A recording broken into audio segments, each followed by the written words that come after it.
राजा होना आसान है, पर राजा बनकर धर्म का पालन करना एक बहुत बड़ा तप है। पिछली कहानी में हमने जाना राजा हरिश्चंद्र के बारे में, जहां उन्होंने अपने एक वचन के लिए अपनी पत्नी को त्याग दिया, अपने पुत्र को त्याग दिया और अपना जीवन भी त्यागने को तैयार हो गए। आज फिर मैं आपके लिए कहानी लेकर आई हूँ। आज यहाँ हम बात करने वाले हैं राजा सिबी के बारे में। एक ऐसा राजा जिसने एक कबूतर के लिए अपना सब कुछ दान कर दिया था।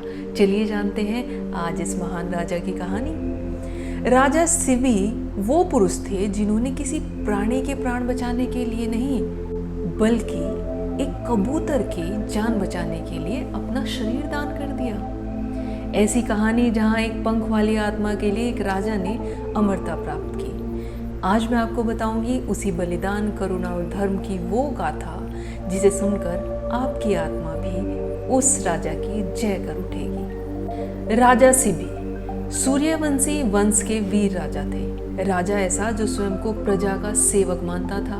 हर प्राणी उनके लिए समान था, चाहे वो मनुष्य हो या पक्षी। उन्हें लगता था जो उनके राज्य के अंदर है, जो उनकी शरण में है, उसकी रक्षा करना उनका परम कर्तव्य है। एक दिन राजा सिबी अपने उद्यान में बैठे थे। तभी एक कबूतर कांपता हुआ उनके पास आता है और उनके पीछे छिप जाता है। डर, भय और मृत्यु उसकी आंखों में थे।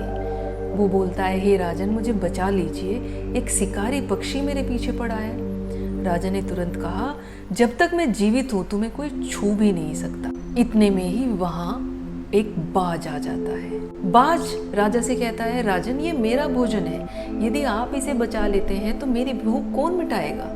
क्या मेरा जीवन महत्वपूर्ण नहीं?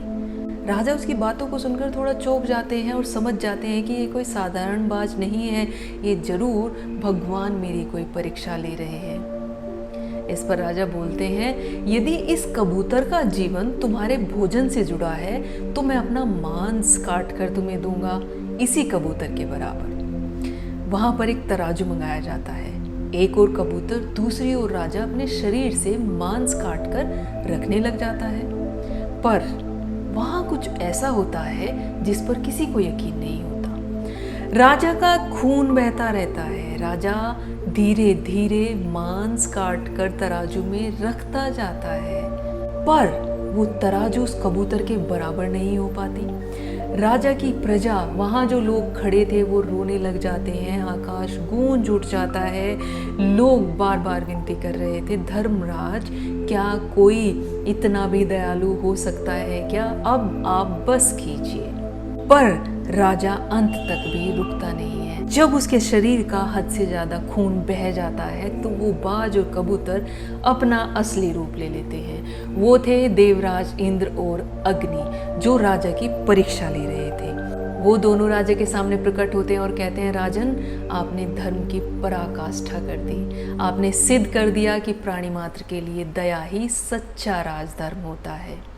जिसने अपने सुख, शरीर और जीवन से ऊपर उठकर किसी प्राणी की रक्षा की है, वह राजा नहीं, वह धर्म स्वरूप होता है।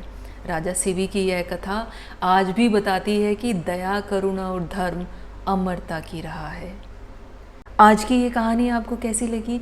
ऐसी ही कुछ अनसुने, अनकहे किरदारों को मैं आपके सामने लाया करूँगी। उम्मीद है आपको ये कहानी अच्छी लगी है। अगर कहानी अच्छी लगी हो तो कमेंट सेक्शन में #मोर लिखना ना भूलें। मिलते हैं अगली कहानी के साथ। तब तक के लिए राधे राधे।